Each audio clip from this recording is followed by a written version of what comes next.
akan mewawancarai Sattari Nur karena Sattari pernah membuat skripsi ya sebagai tugas akhir terkait dengan diskriminasi peraturan pemerintah pengganti Undang-Undang Organisasi Masyarakat Nomor 2 Tahun 2017.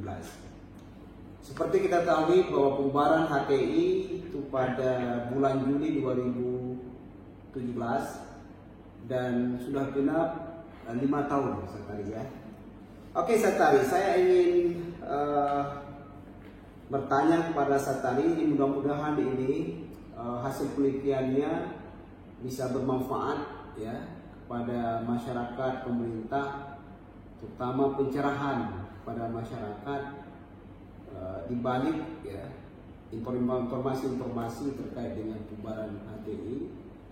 Apakah ini memang sesuai dengan undang-undang terkait Ormas nomor 2 tahun 2017 atau memang ini ada terindikasi kepentingan politik pemerintah menjelang Pilpres tahun 2016. Oke Sattari, pertanyaan pertama, mengapa kamu tertarik ya untuk meneliti terkait pembubaran HTI? Jadi sebenarnya bermula dari saya melihat bahwa ada gap kenapa kemudian HTI harus dibubarkan atau kenapa pemerintah sangat memblow up tentang ormas ini, sedangkan banyak sekali ormas-ormas Indonesia itu yang mungkin bahkan gerakan mereka itu juga radikal, tetapi kemudian tidak di blow up oleh pemerintah seperti FPI maupun HTI. Keduanya selalu menjadi pusat perhatian pemerintah. Jika berbicara tentang pemikiran-pemikiran Islam, gerakan-gerakan Islam, pasti yang selalu di blow up sama pemerintah itu adalah HTI. HTI ya, sedangkan organisasi ormas lain juga ada. Ada seperti HTI juga. Seperti HTI juga. Karena sahabat seperti FPI ya, kemudian gerakan-gerakan Islam lain.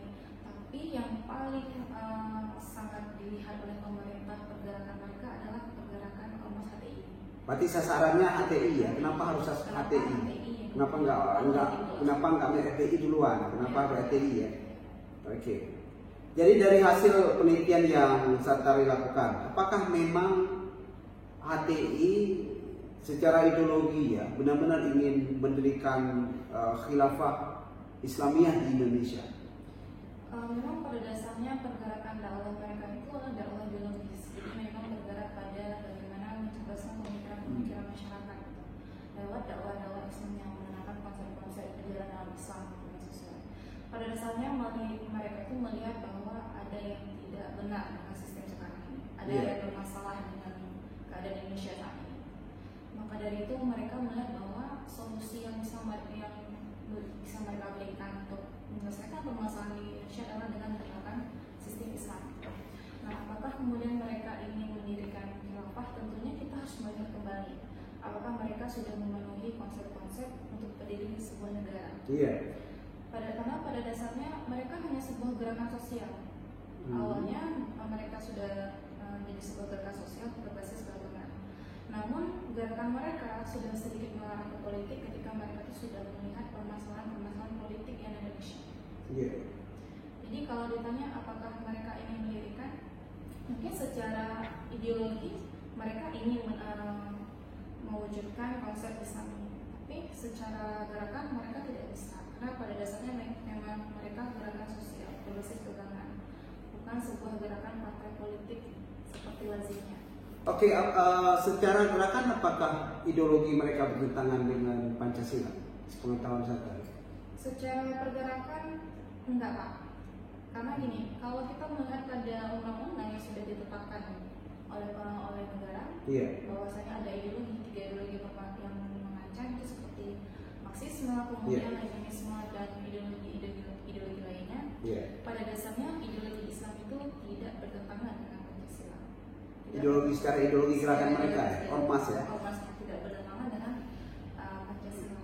Karena pada dasarnya mereka punya asumsi sendiri bahwa khilafah yang mereka katakan sebagai konsep dari ajaran Islam itu hanya bagian dari ajaran Islam, bukan sebuah ideologi baru yang mereka tawarkan. Jadi sebuah konsep yang kemudian mereka kembali kenalkan bahwa ada konsep Islam tentang kepemimpinan dalam Islam, itu khilafah. Skripsi yang saya uji ya itu terkait dengan diskriminasi peraturan pemerintah pengganti Undang-Undang Organisasi Masyarakat Nomor 02 Tahun 2017, studi kasus pembubaran Organisasi Masyarakat Islam Hizbut Tahrir Indonesia. Jadi pertanyaan saya kepada Sattari, apakah pembubaran HTI itu sudah sesuai dengan Undang-Undang Ormas Nomor 02 Tahun 2017? Nah, pada dasarnya Perpu itu atau undang-undang lainnya tidak boleh diskriminatif. Iya. Tidak boleh diskriminatif dan juga secara hukum ini sudah legal, Pak. Hmm, Sudah sah betul. dan dia sudah memenuhi syarat untuk membubarkan. Namun kita melihat secara implementasi kebijakan ini, apakah dia sudah memenuhi kriteria hukum atau tidak? Iya. Nah, kemudian setelah penelitian yang saya lakukan, saya mendapatkan bahwa ketika ormas ini dibubarkan, dia tidak memenuhi prosedur hukum. Jadi memang tidak ada step by step dalam proses pembubaran. Apa itu prosedur hukumnya? Misal kayak pemerintah, jika mereka ingin membubarkan ormas itu, pemerintah juga harus mengajukan ke kejaksaan. Oke. Baru kemudian kejaksaan itu akan mengajukan lagi ke pengadilan. Baru kemudian di pengadilan akan dibuktikan bahwa benar dalam kasus ini HTI itu benar bersalah atau tidak. Baru bisa dibubarkan. Baru bisa dibubarkan. Jadi kalau tidak ada proses itu berarti ini ilegal. Ilegal. Jadi Baik. memang ini HTI dibubarkan secara sepihak oleh pemerintah seperti itu. Berarti ya ini terkait dengan berarti ada diskriminasi ya. Iya, benar.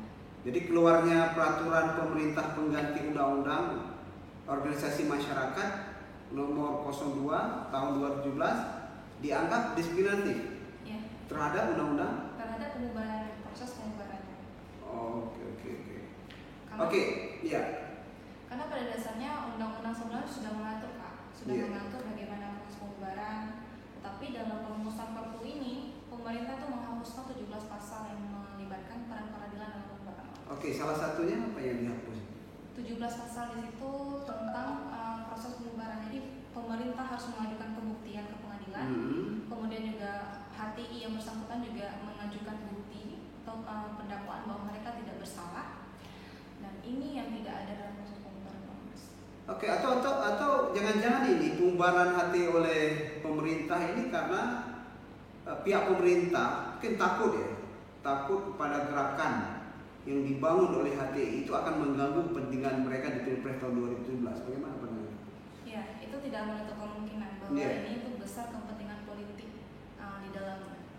Jadi bahkan dari beberapa informasi yang dapatkan bahwa ketika melihat permasalahan ini, kita akan melihat secara politik memang indikasi politik dalam permasalahan cukup besar gitu.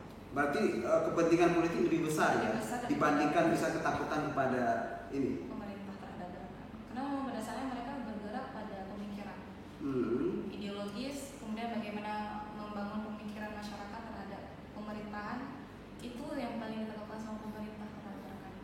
Mereka membangun apa? Maksudnya membangun cara berpikir masyarakat gitu. Melihat permasalahan politik sekarang sudah sesuai nggak gitu? dengan syariah misalnya.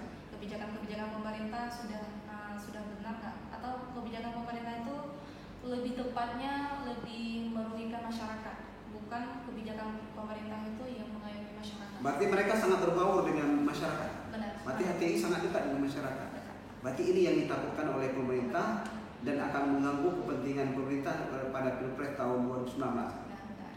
Jadi kan sampai gerakan 212 kan juga ditakutkan bahwa ini ditunggangi oleh HTI. Oke. Dan masih banyak gerakan-gerakan lainnya yang mereka selalu mengatakan bahwa itu adalah HTI. HTI yang selalu mendungangi gerakan-gerakan ketika ada gerakan masyarakat yang untuk mengkritik pemerintah. Berarti setelah pembubaran HTI kemungkinan disusul dengan FPI ya? Itu tidak menutup kemungkinan, bahkan sudah dibubarkan. Ya sudah dibubarkan FPI. Berarti juga pemerintah takut ya dengan gerakan-gerakan yang dibangun oleh FPI. Ya, sama. Berarti HTI sudah aman, kemudian sasaran selanjutnya adalah FPI. Berarti ini lebih kepada kepentingan politik ya, kalau Sattari menilai ya. Lebih kepada kepentingan politik. Oke, terima kasih Sattari Nur yang sudah diwawancara. Mudah-mudahan informasi ini bermanfaat utama bagi masyarakat, pencerahan informasi kepada masyarakat. Terima kasih.